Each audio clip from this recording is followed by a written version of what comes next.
Você é o canal. Você tem toda a responsabilidade.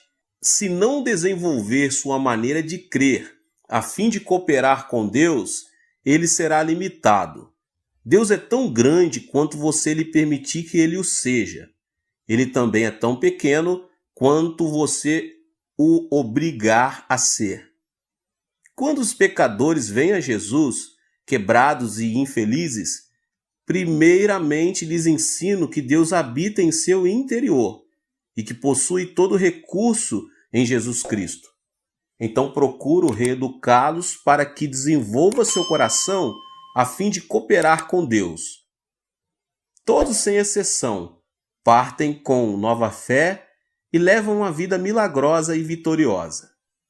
Como é que este povo, se todos fossem realmente pobres e cheios de fracasso, pôde dar mais de 20 milhões de dólares à sua igreja de 1969 a 1977? Todos os anos damos cabos de nossos projetos, que geralmente custam de 1,5 milhão a 2 milhões de dólares. Estes membros podem dar porque foram enriquecidos e são sucesso tremendos porque sabem como obter a fonte de recurso. Mas primeiro devem ser limpos dos pecados da carne. A maioria das pessoas lutam com 4 pecados da carne. Pecados estes que devem ser vencidos antes que o cristão possa operar ativamente com Deus. Se não se livrarem destes pecados, seus canais serão tão entupidos que Deus não terá a oportunidade de fluir através deles. Descobri esses pecados durante os meus 20 anos de aconselhamento. Primeiro, as pessoas sofrem por causa do ódio. O primeiro pecado que examinaremos. Se conservar o ódio em seu coração, Deus jamais poderá fluir através de você. E esse ódio, esse espírito não perdoador, será o inimigo número 1 de sua fé. Cristo Jesus destaca esse fato em Mateus 6,14 e 15. Porque se perdoardes aos homens as suas ofensas, também vosso Pai Celeste vos perdoará. Se, porém, não perdoardes aos homens as suas ofensas, tampouco vosso Pai vos perdoará as vossas ofensas. Depois de pregar o 4º sermão no domingo de manhã, estou tão cansado que não desejo ver ninguém. Se alguém deseja falar comigo, primeiro tem de passar por minhas secretárias. Elas examinam cuidadosamente os pedidos. Se alguém consegue chegar à minha porta, é porque está em grande necessidade. Certo dia, depois de meu 4º sermão, um senhor bateu à porta do meu escritório.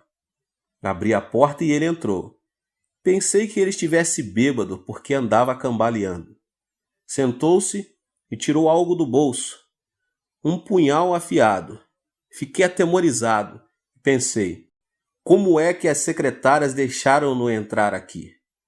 Ele carregava um punhal e assim mesmo o deixaram entrar. Eu estava realmente assustado e quando ele empunhou a arma, preparei para defender-me dizendo, não use essa faca. Diga-me por que veio aqui, respondeu ele. Senhor, vou cometer suicídio, mas primeiro vou matar minha esposa, meu sogro, minha sogra e todos os que se encontram ao meu redor.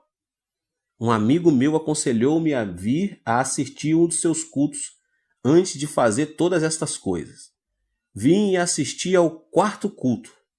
Escutei com atenção, mas não pude entender nenhuma de suas palavras. Não pude entender seu sotaque e não consegui compreender nada do que o Senhor disse. De modo que depois de ouvir o que o Senhor tem a dizer, vou sair para realizar todos os meus planos. Estou morrendo. Tenho tuberculose e tenho excesso de tosses o tempo todo. Estou morrendo. Acalme-se, disse-lhe. Sente-se aqui e conte-me sua história. Bem, respondeu ele, durante a última etapa da Guerra do Vietnã, eu servi como mecânico e era um motorista. Trabalhei em todas as linhas de frente, construindo trincheiras e estradas, arriscando a vida a fim de ganhar mais dinheiro. Enviava todo o dinheiro para minha mulher, e quando a guerra acabou, mal tinha o suficiente para sair do Vietnã. Mandei-lhe um telegrama de Hong Kong e esperava vê-la com as crianças no aeroporto de Seul. Mas ao chegar lá, não vi nem sombra deles. Pensei que talvez tivessem recebido meu telegrama, mas quando cheguei correndo em casa, descobri estranhos morando lá. Descobri que minha mulher tinha fugido com um jovem. Ela me havia deixado, levando todas as minhas economias. Morava em outra parte da cidade. Fui até lá e implorei-lhe que voltasse para mim. Ela se negou terminantemente. Fui ver meu sogro e minha sogra a fim de expor-lhes o caso. Deram-me $40 e me expulsaram de sua casa. Em menos de uma semana eu tinha um ódio ardente em meu coração e comecei a vomitar sangue. Agora a tuberculose acaba comigo rapidamente e não tenho esperança alguma. Vou destruí-los um por um. Então matarei a mim mesmo depois. Cavalheiro, disse-lhe eu, essa não é a maneira de fazer vingança. A melhor maneira de se vingar é encontrar um novo emprego, construir um lar mais lindo e melhor e mostrar a ele do que você é capaz. Desta maneira você realmente poderá vingar-se. Mas matá-los e depois matar a si mesmo não lhe trará satisfação alguma. Odeio-os, clamou ele. Enquanto os odiar, vai destruir-se, disse eu. O ódio destrói mais a pessoa que odeia do que aos outros. Por que você não experimenta Jesus? Perguntei. Quando Jesus entra em seu coração, todo o poder de Deus vem e habita em você. O poder de Deus fluirá através de você. Deus o tocará, o curará e restaurará a sua vida. Você poderá construir sua vida e isso seria vingança verdadeira contra seus inimigos. Enviei-o à montanha de oração, onde ele aceitou a Jesus Cristo como seu salvador pessoal. Contudo, ele não podia perdoar de todo a sua esposa. Pedi-lhe, pois, que bendizesse sua esposa. A melhor maneira de perdoar sua esposa é bendizê-la. Abençoe-lhe o espírito, alma, corpo e vida. Ore para que Deus abra as portas dos céus e derrame bênção sobre ela. Não posso abençoá-la, exclamou ele. Não a amaldiçoarei, porém não a bendirei. Respondi, se não a abençoar, não será curado. Ao abençoar, as bênçãos começam em você. Você vai aproveitar mais de suas bênçãos do que ela. Temos um ditado que diz, se deseja sujar o rosto dos outros com barro, terá primeiro que sujar suas mãos. De modo que, se amaldiçoar sua mulher, a maldição primeiro tem que sair de sua boca e você será amaldiçoado primeiro. Mas se abençoar sua esposa, a palavra de bênção procederá de seu coração, saindo-lhe pela boca e você será abençoado primeiro. Assim sendo, vá em frente e bendiga-lhe. Ele começou a abençoá-la, a princípio por entre os dentes, e orou. Ó Deus, abençoa minha mulher, abençoa e dá-lhe a salvação. Ó Deus, dá-lhe a bênção. Ele continuou a bendizer-lhe e em menos de um mês foi completamente curado da tuberculose e sua vida foi transformada. O poder de Deus começou a emanar dele e sua face brilhava. Ao encontrá-lo um mês mais tarde, ele exclamou excitadamente, ó Pastor Cho, regozije-me no Senhor. Louvo a Deus porque agora realmente aprecio de verdade a minha esposa. Foi por ela ter me deixado que encontrei Jesus. Oro por ela todos os dias. Renovei minha licença para dirigir tratores. Tenho um novo emprego. Estou construindo um novo lar e espero que minha esposa volte para mim. Este homem louvava ao Senhor.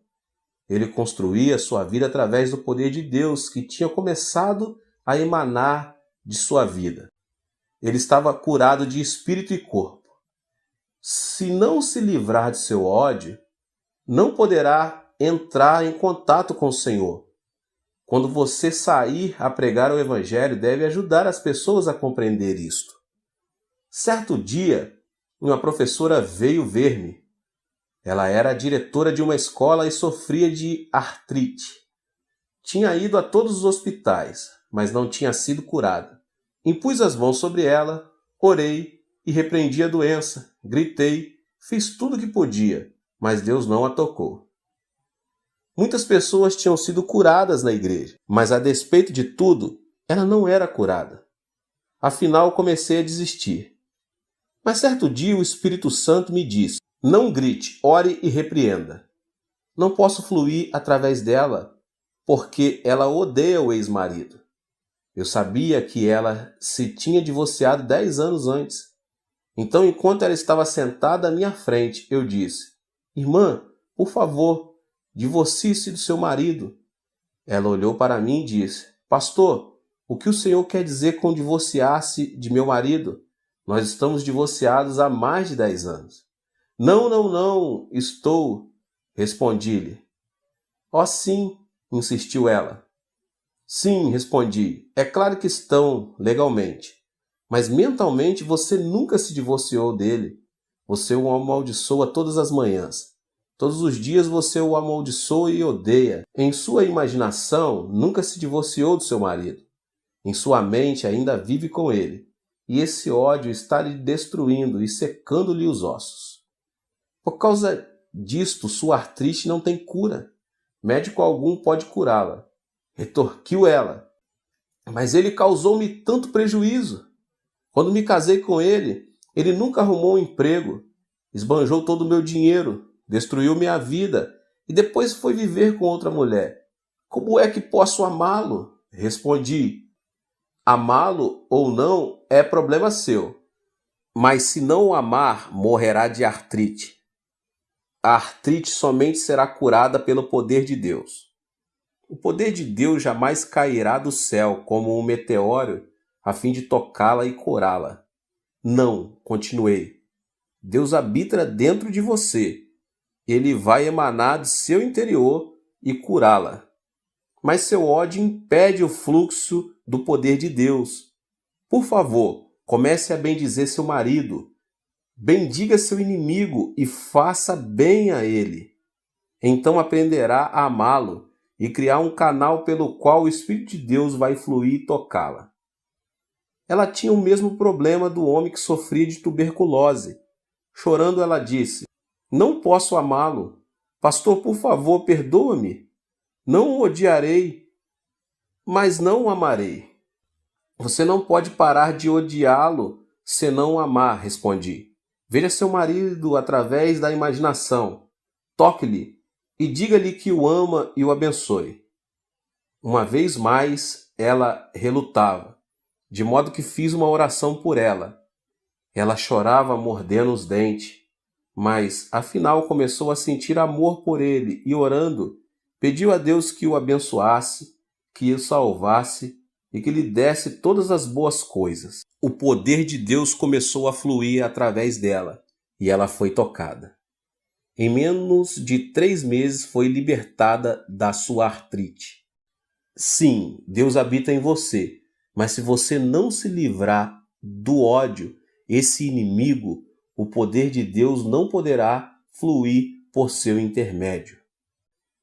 Muitas pessoas vivem o temor. É nossa responsabilidade como cristãos ajudar essas pessoas a livrar-se deste medo, o segundo pecado neste grupo de 4 que estamos falando. Também já sofri de tuberculose. Sofri de tuberculose porque estava constantemente vivendo sob o temor da tuberculose. Na escola secundária, eu tinha uma aula na qual devia lidar com garrafas de álcool, com ossos e intestinos humanos. A simples vista dessas garrafas enchia-me de pavor. Certa manhã, o professor de biologia falava sobre a tuberculose. Naquela época não havia remédios miraculosos, e o professor disse que se contraísse tuberculose estaríamos perdidos, e nossos intestinos teriam a aparência do que estávamos naquelas garrafas, para o resto de nossa vida. Falou dos perigos da tuberculose e no final da aula disse: Há pessoas que nascem com tendência para a tuberculose. Homens com ombros estreitos e pescoços compridos são mais propensos a contrair tuberculose. Todos os alunos começaram a esticar os pescoços e a medi-los como se fossem cegonhas. Olhando para os meus companheiros, vi que eu tinha o pescoço mais comprido de todos. Imediatamente tive o pressentimento de que contrairia tuberculose. O temor oprimia-me o coração. Quando cheguei em casa, olhei no espelho, medi o pescoço a tarde toda. O temor invadiu-me e comecei a viver sobre agudo temor da doença. Quando completei 18 anos de idade, sofri de tuberculose. O semelhante atrai o semelhante, e o igual produz seu igual. Se a pessoa tiver medo, o diabo tem um canal aberto para qual atingi-la. Temor é fé negativa. De modo como eu tinha medo da tuberculose, contraí tuberculose, e à medida que vomitava sangue, dizia a mim mesmo: sim, é exatamente isto que eu esperava. Eu tinha lido em certo periódico médico da Coreia que muita gente morre por hábito. Pensava comigo mesmo: como é que a gente pode morrer por hábito? Esses médicos não cristãos falavam do importante papel que o medo tem em nossa vida. Por exemplo, um homem de apenas 50 anos de idade, já avô, morreu de pressão alta. Seu filho, chegando aos 50 anos de idade, morreu de pressão alta. Ao chegar aos 50 anos de idade, no instante em que sentia alguma tontura, ele há de pensar: isso é um ataque de coração. Se sentir alguma dor no peito, espera imediatamente outro ataque. Vive cada dia com o seu temor e expectativa. O medo cria esta situação em seu corpo e logo ele está de morrer de um ataque cardíaco. Muitas mulheres morrem por causa do medo do câncer. Certa mulher poderia dizer: bem, minha tia morreu de câncer, minha mãe morreu de câncer, de modo que com certeza também morrerei de câncer. Quando essa mulher chegar à mesma idade na qual sua tia e sua mãe faleceram e sentir qualquer tipo de dor, poderá dizer: isto é o câncer. Certamente está chegando meu tempo. Ela há de esperar todos os dias, dizendo a si mesma que vai sofrer de câncer, e repetirá esse pensamento muitas vezes. É desta maneira que os médicos diziam que a pessoa morreria por hábito. Se a pessoa tiver um temor específico, então o poder da destruição começará a fluir. Em 1969, quando Deus me pediu que renunciasse ao pastorado de minha segunda igreja, eu tinha 10.000 membros batizados com uma assistência regular de 12.000. Eu vivia feliz, sentia-me bem satisfeito. Tinha uma linda casa, uma esposa maravilhosa, filhos, carro do último modelo e até chofer. Então eu disse: Deus, vou ficar nessa igreja até que os meus cabelos se tornem brancos. Mas certo dia, enquanto estava orando em meu escritório, o Espírito Santo veio e disse: Cho, seu tempo aqui terminou. Você deve preparar-se para mudar. Senhor, disse eu, mudar-me? Já comecei uma igreja e esta é a segunda que começo e edifico. Desejas que eu vá abrir um terceiro trabalho? Por que deve ser sempre eu que dê início a novas obras? Estás escolhendo a pessoa errada. Dize a outro que vá. Assim comecei a discutir com o Senhor. Ninguém, entretanto, deve argumentar com Deus, porque ele sempre tem razão. Finalmente, Deus persuadiu-me dizendo: você deve ir e edificar uma igreja com espaço para 10.000 pessoas. Uma igreja que possa enviar pelo menos 500 missionários. Pai, repliquei, não posso fazer isso. Tenho pavor mortal de edificar uma igreja desse tamanho. Mas Deus disse: não. Disse-lhe que vá e você tem que ir. Consultei um construtor acerca dos custos. Disse-me ele por alto que eu ia precisar de pelo menos 2,5 milhões de dólares só para a igreja. Para o terreno precisava de outro 500 mil e para o terreno contíguo, a fim de construir o complexo de apartamentos, outros 2 milhões. Um total de não menos 5 milhões de dólares. Perguntou-me quanto dinheiro eu tinha. Disse-lhe que possuía 2.500 dólares. Ele olhou para mim espantado, sacudiu a cabeça e não disse nada. Então fui a uma reunião dos anciões da igreja e contei-lhes o plano. Certo ancião disse: Pastor, quanto dinheiro o senhor vai conseguir nos Estados Unidos? Nenhum centavo, disse-lhe eu. Disseram: O senhor é um bom homem, um ministro genuíno, mas não é homem de negócios. Não é assim que se constrói uma igreja em um complexo de apartamentos. Então reuni meus 600 diáconos. Quando lhes contei o plano, começaram imediatamente a agir como coelhos assustados, como se eu fosse impor-lhes um tributo de sangue. Senti-me desnorteado. Estava cheio de medo. Fui ao Senhor. Senhor, ouviste todas as palavras dos anciões e diáconos. Estão todos de acordo, de modo que o Senhor tem de pensar sobre este assunto de novo. Então o Espírito Santo falou ao meu coração: Filho, quando foi que lhe pedi que fosse falar aos anciões e com os diáconos? Então, eu não devia? Perguntei. O Espírito respondeu: Mandei que você construísse uma igreja, não que a discutisse. Esta é a minha ordem. Levantei-me dizendo: Sim, se esta é a tua ordem, cumpri-la-ei. Fui à prefeitura e comprei a crédito quase 2 hectares no campo mais caro, situados em frente ao edifício do Congresso, um dos lugares mais cobiçados de toda a Coreia.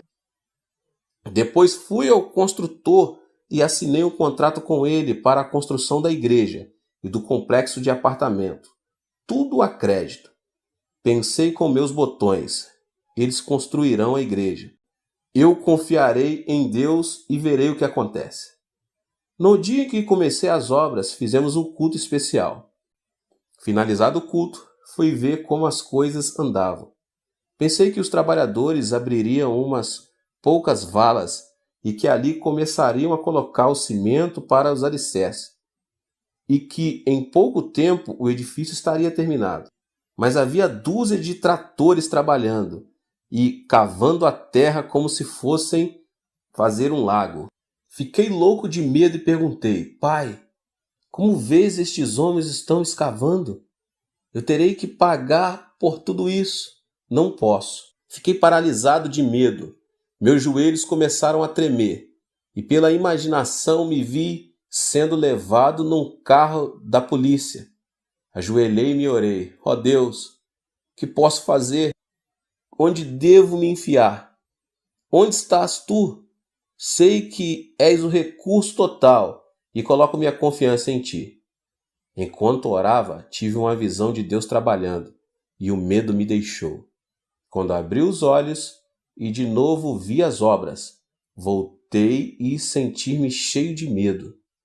Por isso, durante o tempo que a construção durou, vivi mais com os olhos fechados do que com os olhos abertos. O mesmo princípio é verdadeiro em muitas situações.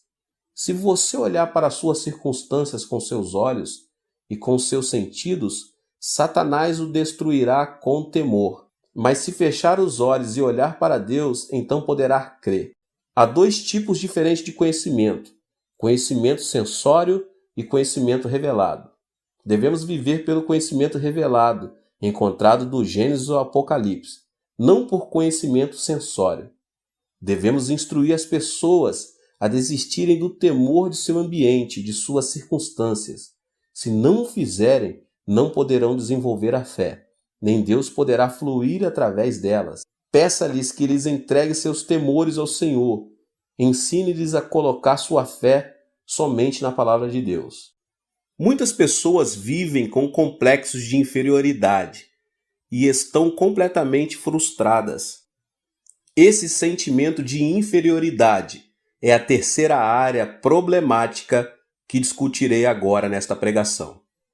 Se as pessoas sentirem-se inferiores por viverem numa área de favelas, você não as poderá tirar dali.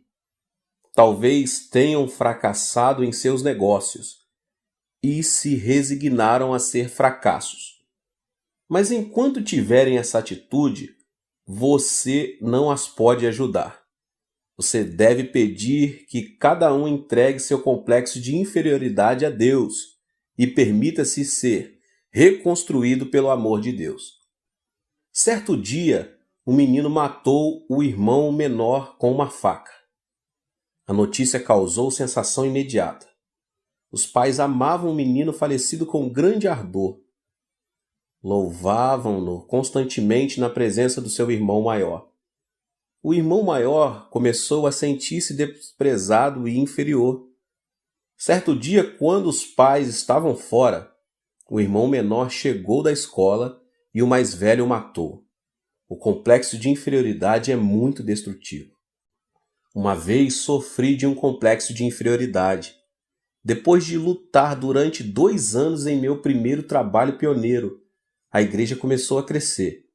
Mas em uma igreja muito barulhenta, uma verdadeira igreja pentecostal.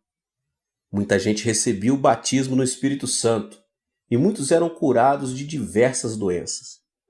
Certo dia, o executivo principal de nossa denominação mandou chamar-me. Nesta época, eles estavam em meio caminho entre os pentecostais mais ardorosos e os presbiterianos mais conservadores. Perguntaram-me: "Você realmente está orando pelos enfermos e fazendo com que as pessoas gritem e falem outras línguas em seus cultos?" "Sim", respondi.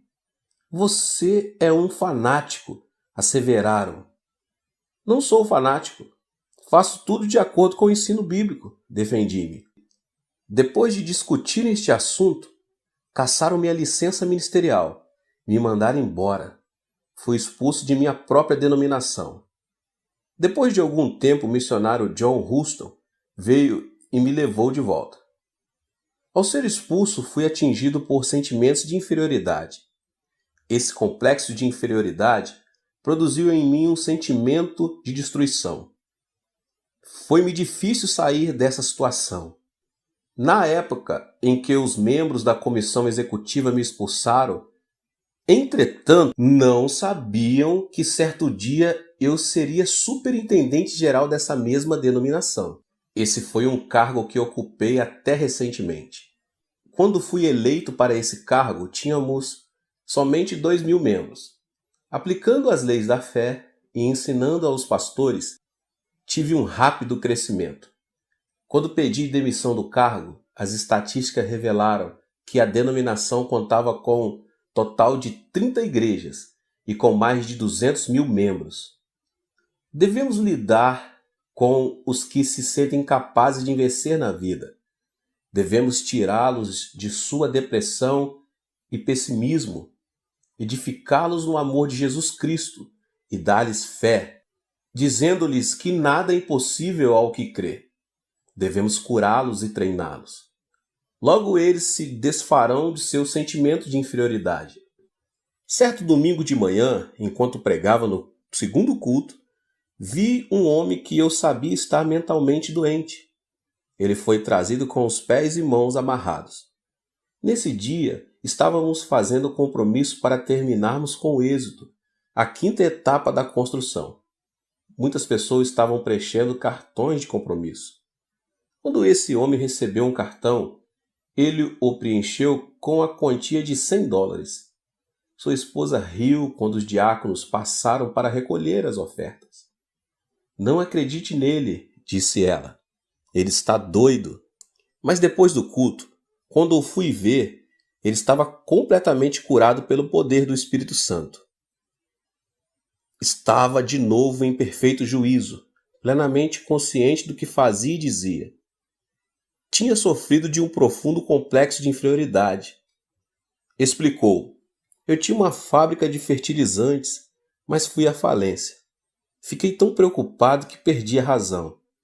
Então, levaram-me para um hospital psiquiátrico, onde recebi uma série de eletrochoques, mas nunca me curaram. Mas enquanto eu estava sentado ali ouvindo as suas palavras, subitamente saí de meu estado mental e tive consciência da realidade. Perdi meus amigos, meu prestígio e meu crédito. Tenho uma montanha de dívidas. Não posso fazer nada. Não sou ninguém. Você é alguma coisa, disse-lhe eu. Você não é inferior. Você veio a Jesus e agora todo o poder de Cristo e todos os seus recursos residem em você. Você é um homem de Deus. Levante-se vitoriosamente. Você tem dentro de si todo o poder e todos os recursos de Deus à espera de serem liberados. Que tipo de trabalho posso fazer? Perguntou-me. Não sei, respondi. Mas continue a ler a Bíblia e a orar. Certo dia ele voltou cheio de entusiasmo. Pastor, li o versículo da Bíblia que diz sermos o sal da terra e a luz do mundo. Que lhe parece eu entrar no negócio de vender sal a varejo?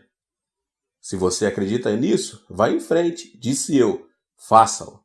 Ele se foi e começou a vender sal em pequena escala. Pagou seus dízimos, pagou a promessa que tinha feito e regozijava-se muito no Senhor. Deus começou a abençoá-lo e seu negócio de vender sal prosperou muito. Com o passar do tempo, ele construiu um grande armazém à beira do rio, onde colocou um capital de $500 em sal. Mas certa noite de verão chovia torrencialmente e pela manhã, quando me levantei, a área toda estava inundada. O armazém dele estava inundado. Fiquei apreensivo. Nesta tarde, depois da parada da chuva, corri à casa dele. Outros artigos e materiais podem ser recuperados depois de uma inundação. Mas o sal é o muito amigo da água. Ao entrar no seu armazém, vi que todo o sal tinha desaparecido. O homem, agora ancião de minha igreja, estava sentado no meio do depósito, cantando e louvando a Deus. Entrei sem saber se ele estava em perfeito juízo ou não. Cheguei-me a ele e perguntei: Você está bem ou está louco? Pastor, estou perfeitamente bem, sorriu ele. Não estou louco. Não se preocupe. Perdi tudo. Deus o levou. Mas como o Senhor sempre me tem dito, os recursos todos estão dentro de mim. A água pode lavar meu sal, mas não pode desfazer os recursos da presença de Deus que habita em mim.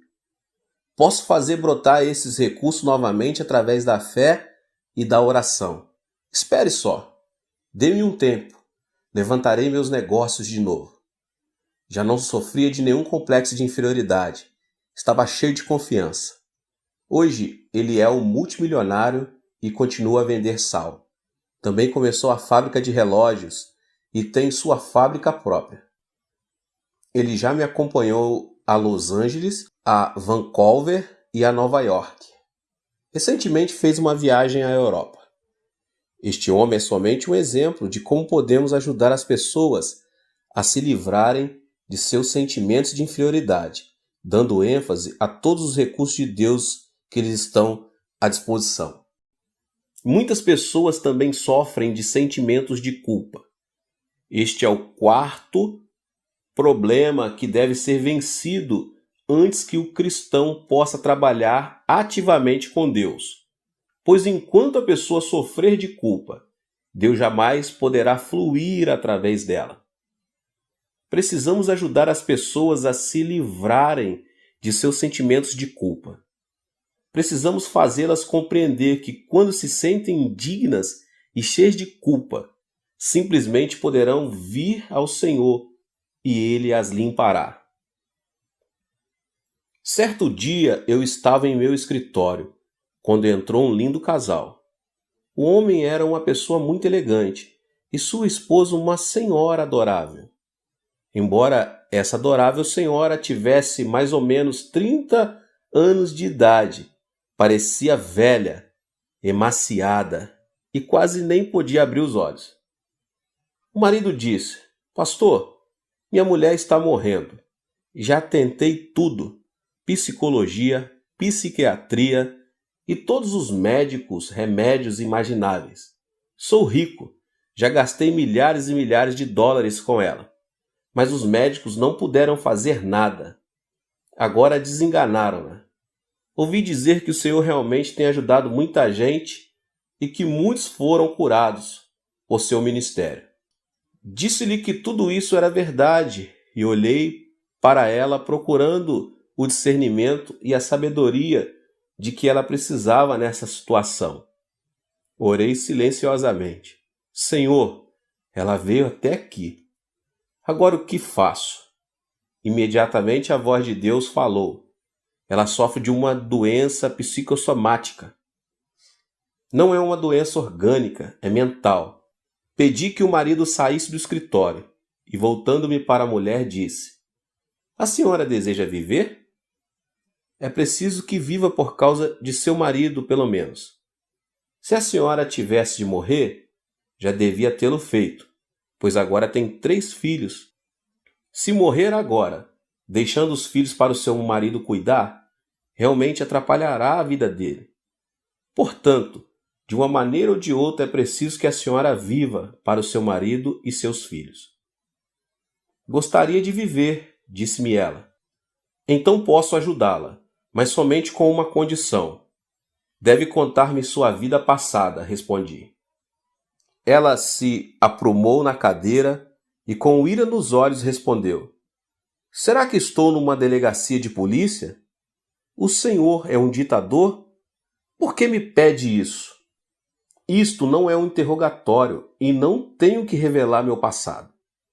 Então não poderei ajudá-la, respondi. Se a senhora persistir nesse curso de ação, vou pedir que Deus revele diretamente as áreas problemáticas do seu passado. Ela ficou espantada e, tirando um lenço da bolsa, começou a chorar. Depois de um longo suspiro, disse: Pastor, vou revelar meu passado, mas não acho que seja esse meu problema. Sim, disse eu. Esta é a causa de seus problemas.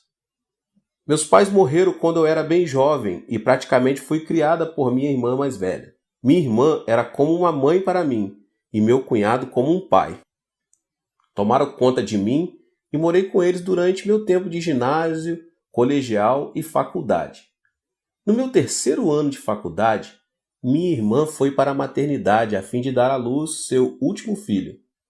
Durante o tempo em que ela esteve lá, eu tomei conta da casa e das crianças. Sem saber o que estava acontecendo, meu cunhado e eu nos apaixonamos. Não sei o que aconteceu comigo, mas caímos num relacionamento imoral.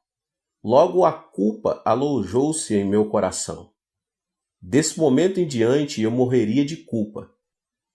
Mas meu cunhado continuava a telefonar-me de seu escritório e constantemente nos encontrávamos em motéis, hotéis e estações de água. Tive vários abortos e ainda assim não podia recusar os pedidos de meu cunhado. Eu morria de medo de minha irmã descobrir. Por isso meu cunhado intimidava-me continuamente. Eu estava sendo destruída aos poucos. Ao formar-me, decidi que casaria com o primeiro homem que me propusesse casamento. Encontrei um emprego e o jovem que agora é meu marido pediu-me para que casasse com ele. Nada perguntou do meu passado. Aceitei porque assim me afastaria de meu cunhado.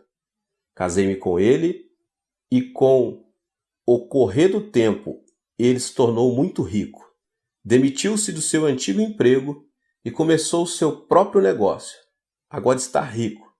Temos um bom lar, dinheiro, tudo. Mas desde o dia em que caí com meu cunhado, tenho sofrido destes fortes sentimentos de culpa.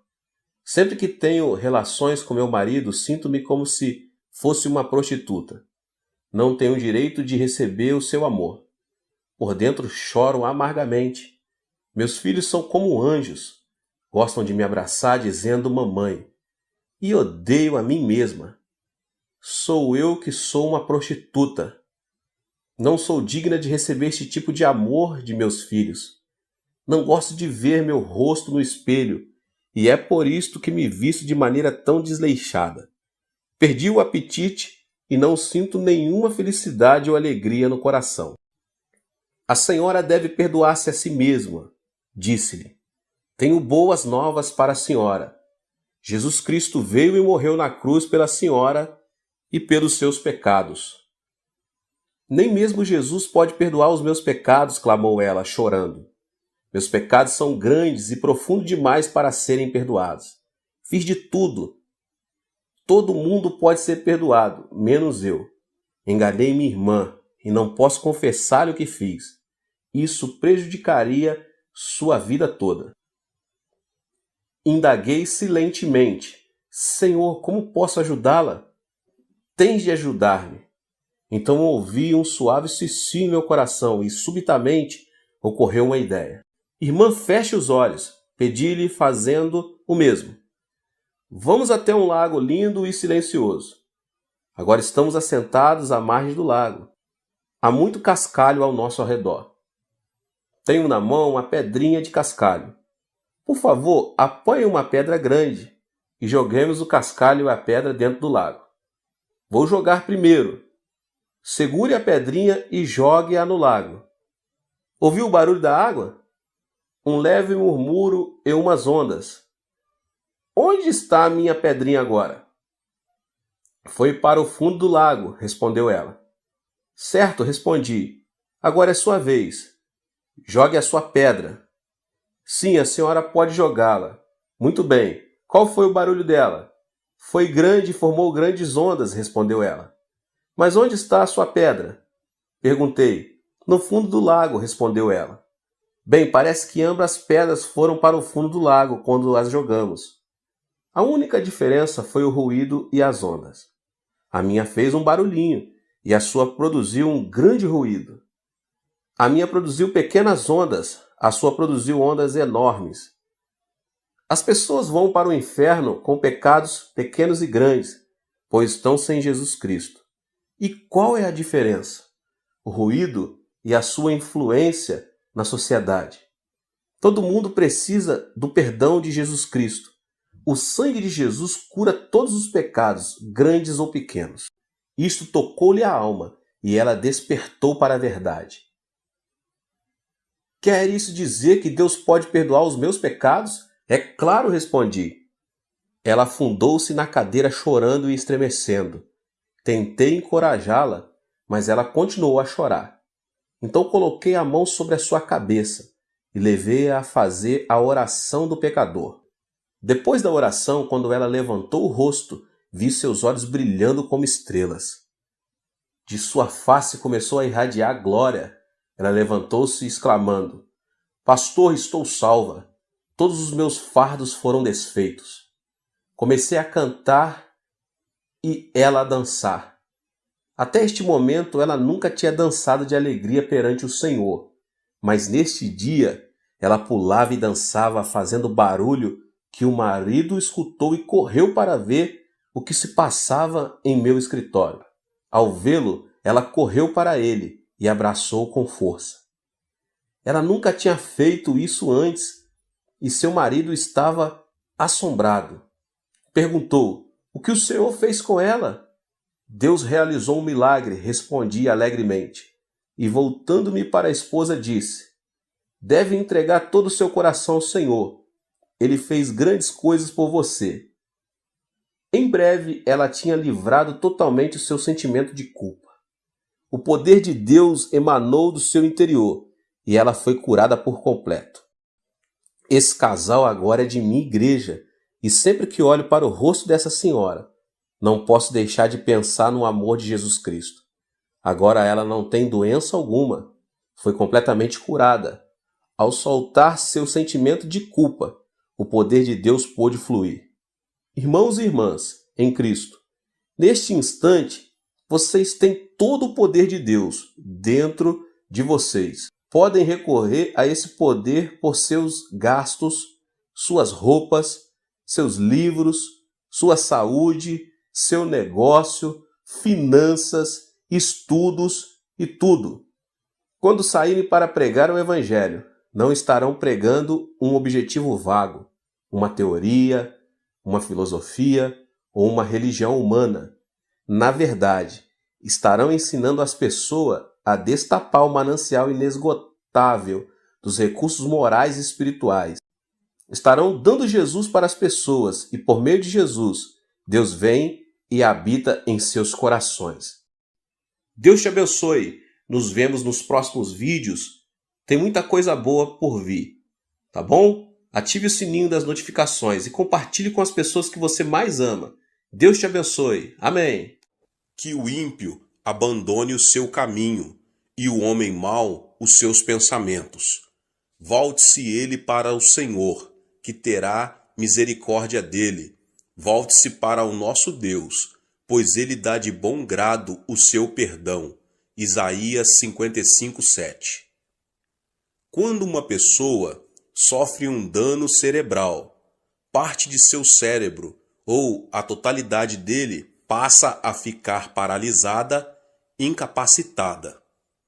A medicina tem feito avanços enormes, chegando a remover nódulos no cérebro e preservando não somente a vida, como também impedindo a paralisia parcial ou total. Não é minha intenção falar sobre a paralisia provocada pelas enfermidades cerebrais. Desejo referir-me às enfermidades mentais invisíveis aos olhos, como os maus pensamentos e a filosofia de vida negativa, que nos tornam incapacitados pelo fracasso e pela frustração, que nos impedem de desfrutar a vida feliz que Deus nos oferece.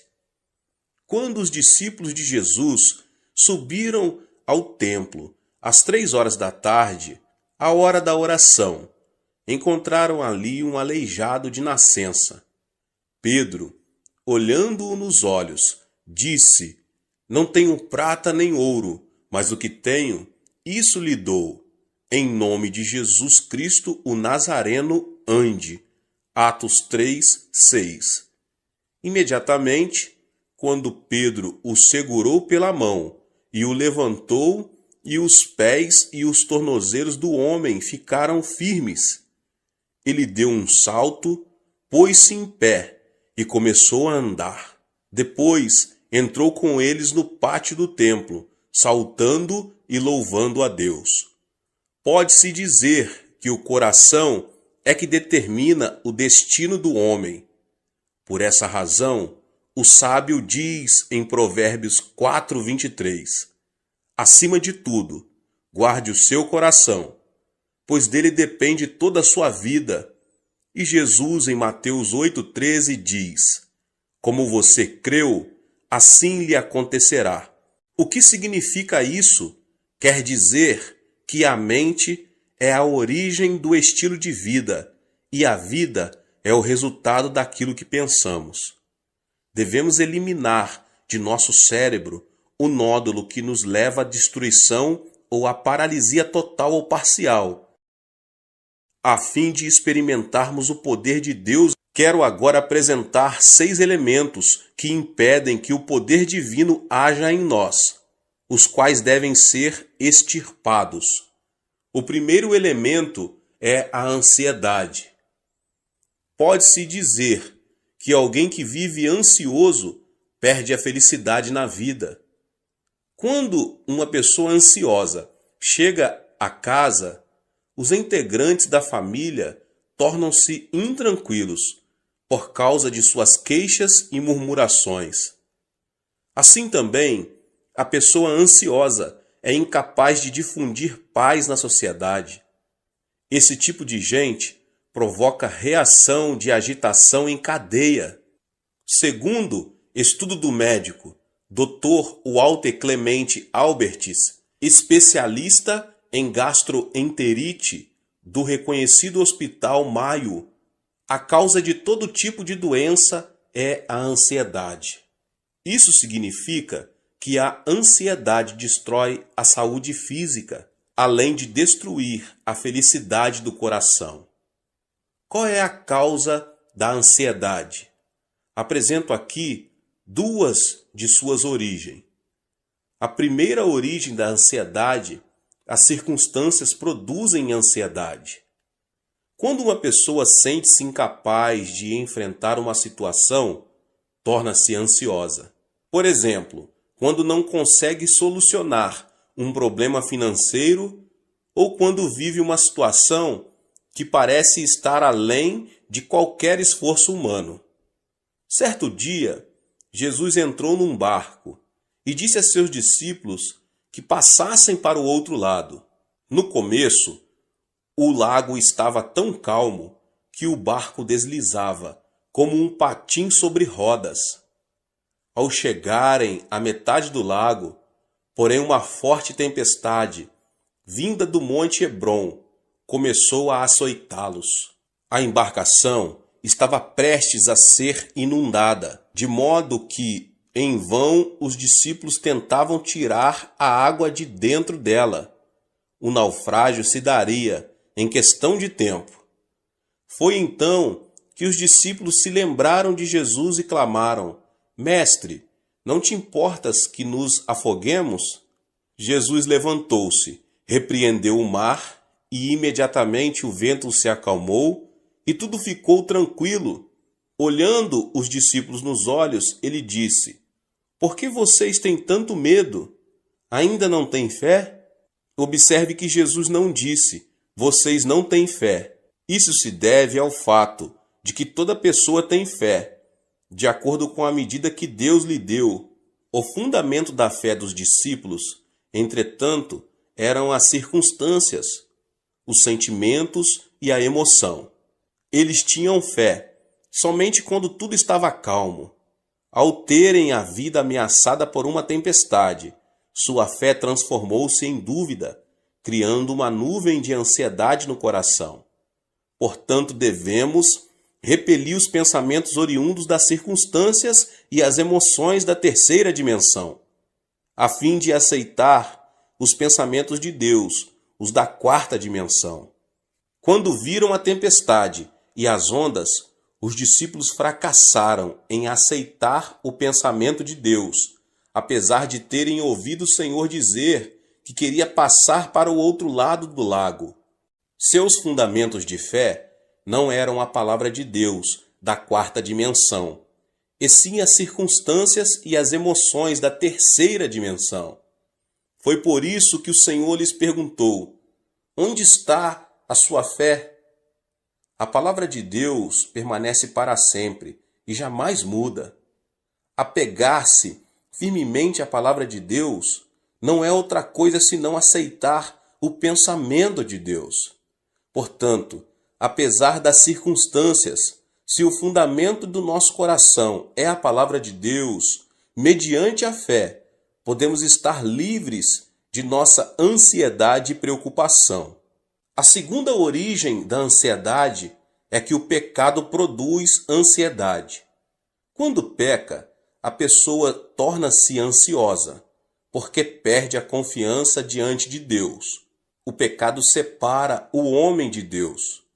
Quando Adão e Eva pecaram, não puderam permanecer diante dele. Gênesis 3:10 diz: Ouvi teus passos no jardim, e fiquei com medo, porque estava nu.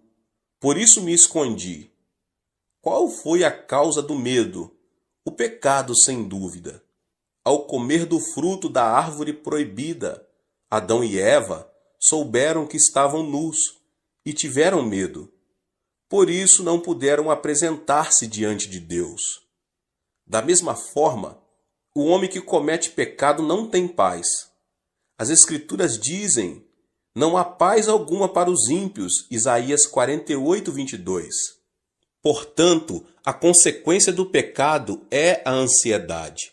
Se uma pessoa se sente ansiosa ao sentar-se e ao levantar-se, sua vida será uma ruína.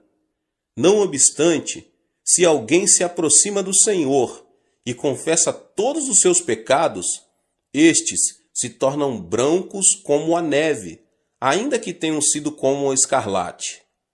Não se trata de mudar as circunstâncias para que possamos desfrutar paz.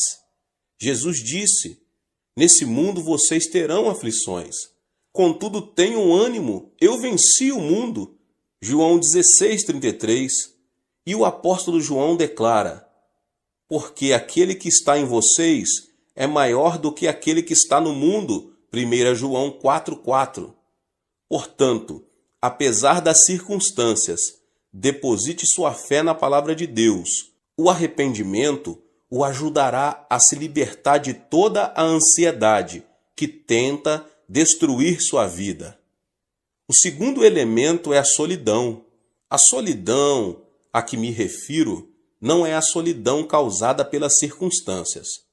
Por exemplo, se você separa um tempo para orar no monte e estar a sós com Deus, isso não é solidão. A solidão é sentir-se só e se caracteriza pelo egocentrismo.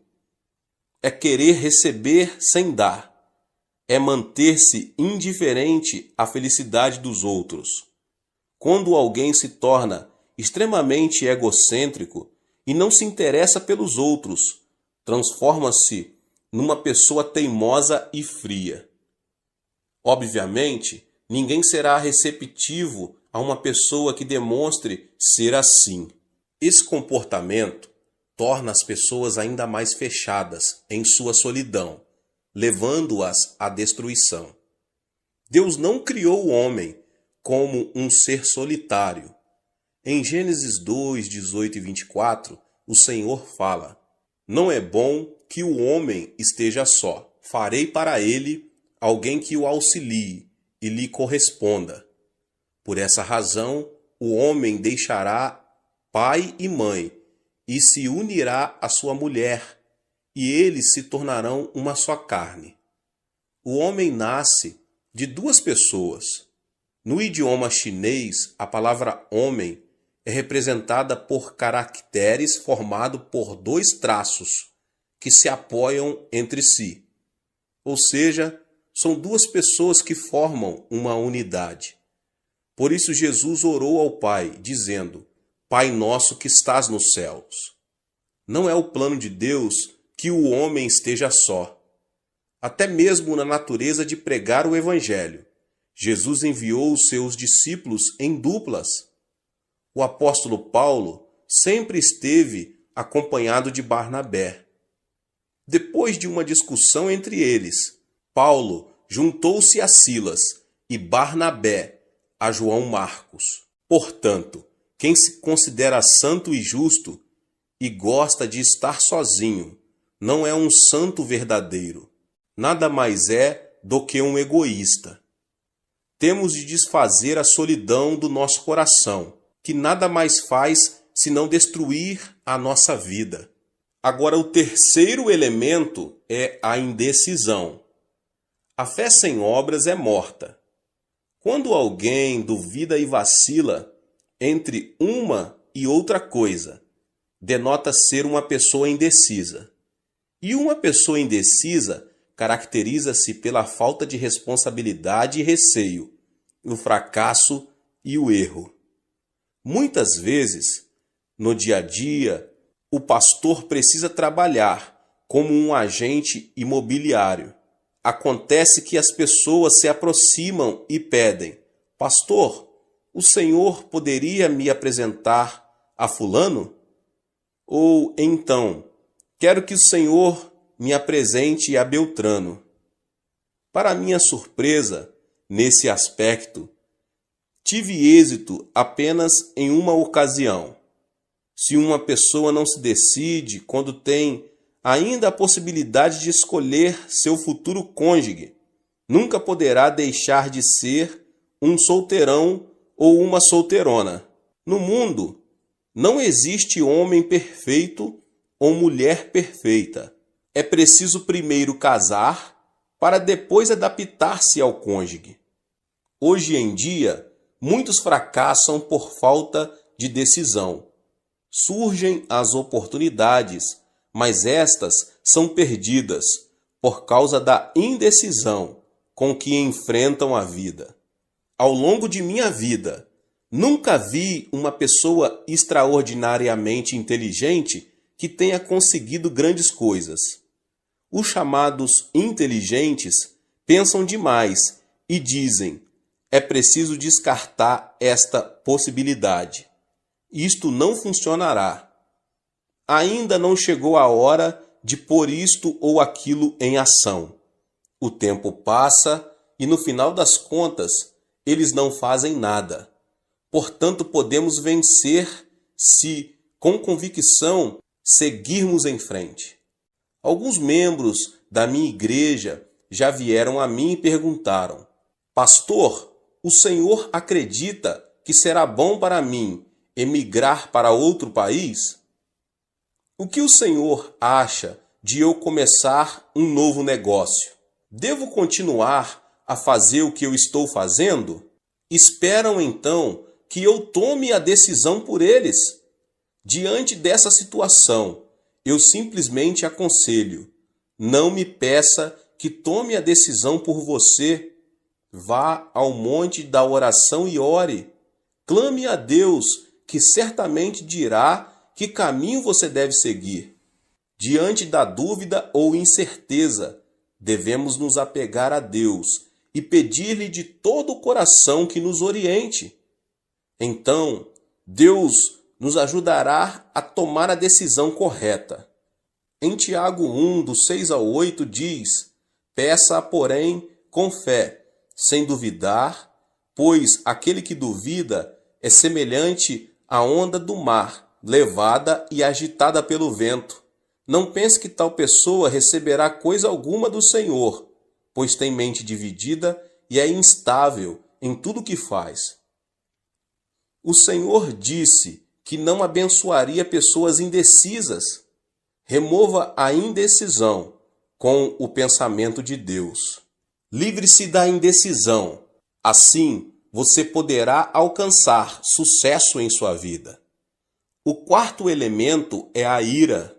Temos a tendência de nos irritar com extrema facilidade, tanto em casa como no ambiente de trabalho. Creio que uma das principais razões para isso é o fato de não sabermos quanto a ira é destrutiva. A ira é prejudicial, não somente à saúde, mas também ao intelecto, pois o torna cego. Em uma conferência, o famoso anatomista inglês John Hutton afirmou ser a ira semelhante ao suicídio.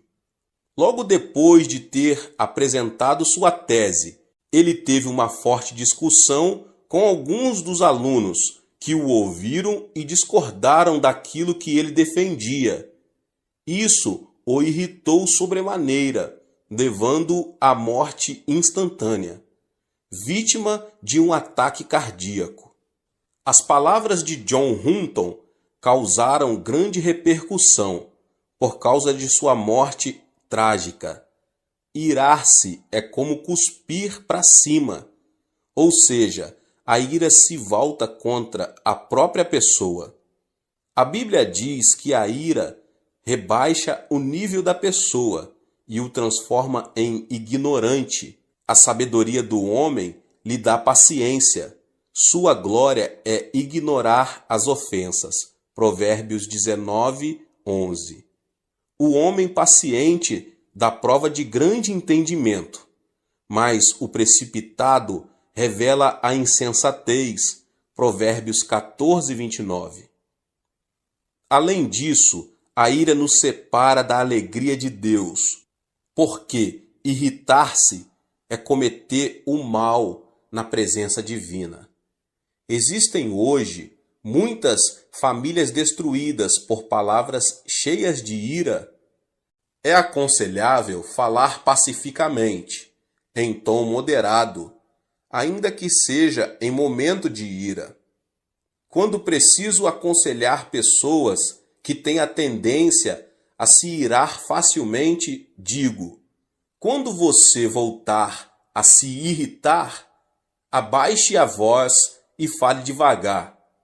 Se a sua esposa cometeu um erro grave, não levante a voz dizendo: querida, porque isso o levará a irar-se ainda mais.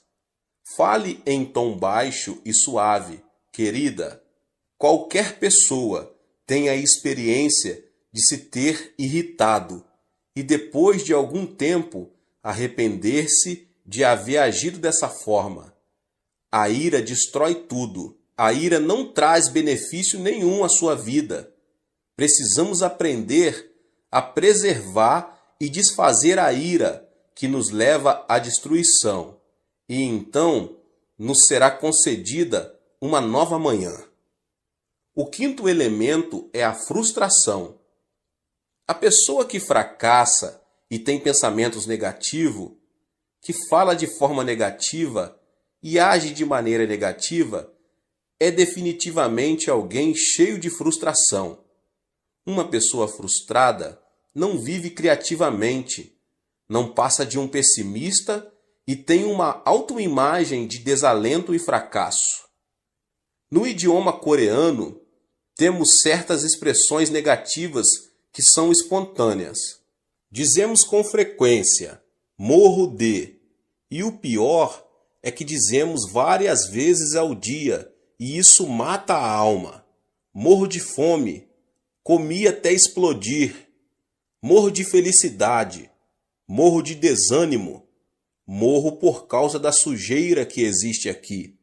Morro de calor, morro de frio. É tão lindo que quero morrer. Pergunta-me se o aprecio tanto, por que quer morrer? E não é só isso. Há canções seculares, cuja letra é também pessimista e frustrante. Deus não nos abençoará se vivermos chorando e pronunciando palavras negativas. A Bíblia diz, e caiu na armadilha das palavras que você mesmo disse, está prisioneiro do que falou. Provérbios 6, 2. Isso sugere a importância das palavras em nossa vida. Portanto, se falarmos palavras negativas, vamos viver sob a sombra da frustração. Tenho recebido muitas cartas que chegam do interior do país. No entanto, se o conteúdo da carta é negativo e frustrante, deixo de responder a ela. Ao contrário, se a pessoa que a escreveu, embora diante de frustração e de um panorama desalentador, denota a esperança, oro por ela e faço tudo o que posso para ajudá-la. Sabe qual é a diferença entre uma pessoa de sucesso e uma pessoa fracassada? As bem-sucedidas não se mostram frustradas diante de um eventual fracasso e logo se colocam em pé novamente. Ao contrário, as pessoas fracassadas denotam frustração, desanimam e cruzam os braços. Aqui está a diferença. A chave do êxito da vida está em ter coragem e não desanimar nunca. Aos 70 anos, com uma dívida de milhares de dólares, o coronel Sanders foi à falência. Ficou tão abalado que foi internado num hospital. Mesmo assim, não conseguia conciliar o sono. Certo dia, bem de madrugada, ouviu um hino que dizia: "Não esmoreças, Deus te protege. Descansa sob suas asas, Deus te protege." Como um sonâmbulo, dirigiu-se ao lugar de onde vinha o cântico. O hino vinha de uma pequena igreja. Ao entrar, encontrou uma senhora idosa que cantava o hino, curvada diante do altar. A voz daquela senhora parecia a voz de um anjo. No mesmo instante, ele se arrependeu e entregou sua vida ao Senhor. Repentinamente, sentiu uma grande paz. A paz que só desfrutam as pessoas que caminham com o Senhor. Antes de entrar em falência, Sanders era o dono de uma empresa. Decidiu esquecer seu passado e começar tudo de novo como cartonador. Não foi nada fácil. Entretanto, ele superou a adversidade, confiou no Senhor e, sob a orientação do Espírito Santo, começou a vender frango frito. Hoje, ele é um milionário conhecido em todo o mundo. Esta é a história de Sanders Chicken, mais conhecido como KFC. Assim também, devemos nos livrar da frustração que nos leva ao fracasso. E o sexto e último elemento é o autoabandono. Atualmente, as histórias de criminosos se têm transformado em filmes. A história de Shi Kang-hun, que conseguiu fugir da cadeia com um grupo de colegas, está numa tela gigante, sob o título Holiday. Esse tipo de material cinematográfico tem o mérito de nos ajudar a ver a sociedade de outro ponto de vista.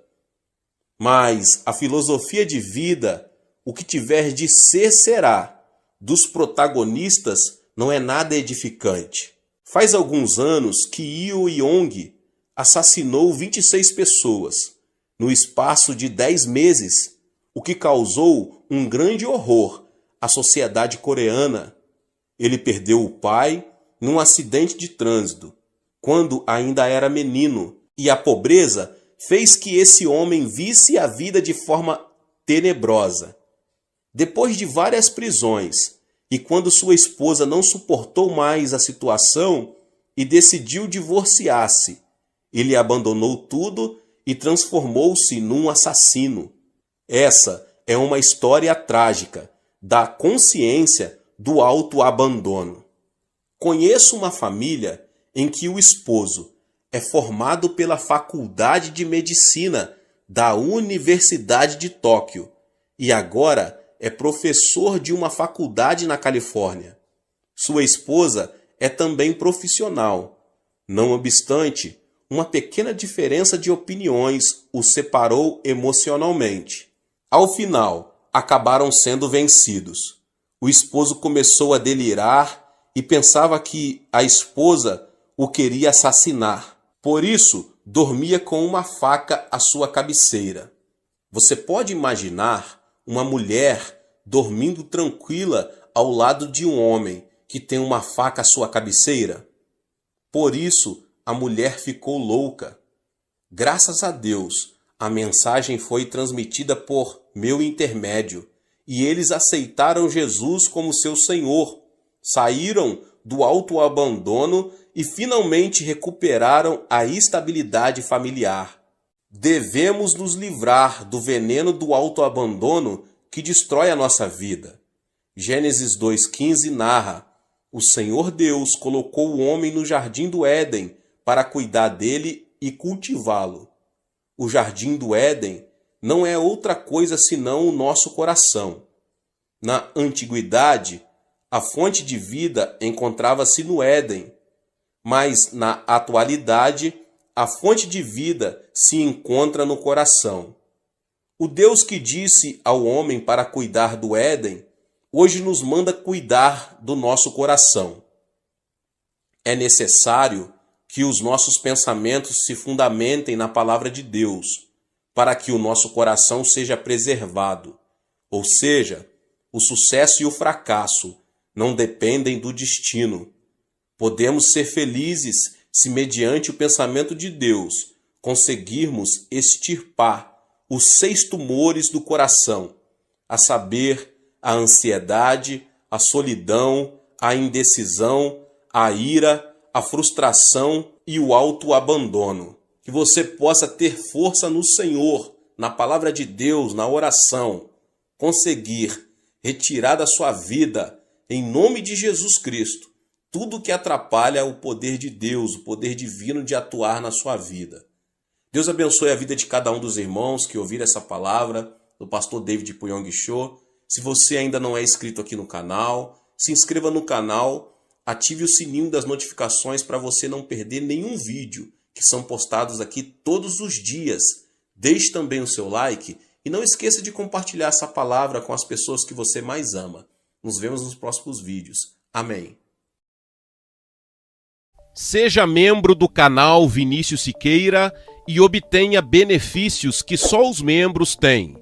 Então, você que já é inscrito no canal e ativou o sininho das notificações, Logo você vê o botão Seja Membro, clique nele e obtenha os benefícios. E o primeiro benefício é que você tem uma mensagem destacada. Quando você faz um comentário aqui no canal, você tem um destaque na sua mensagem. E isso é muito importante porque você mostra para os outros que você apoia este canal. E outro benefício que você tem é que você pode compartilhar os devocionais diários, que são 365 devocionais, que são postados todos os dias aqui no canal.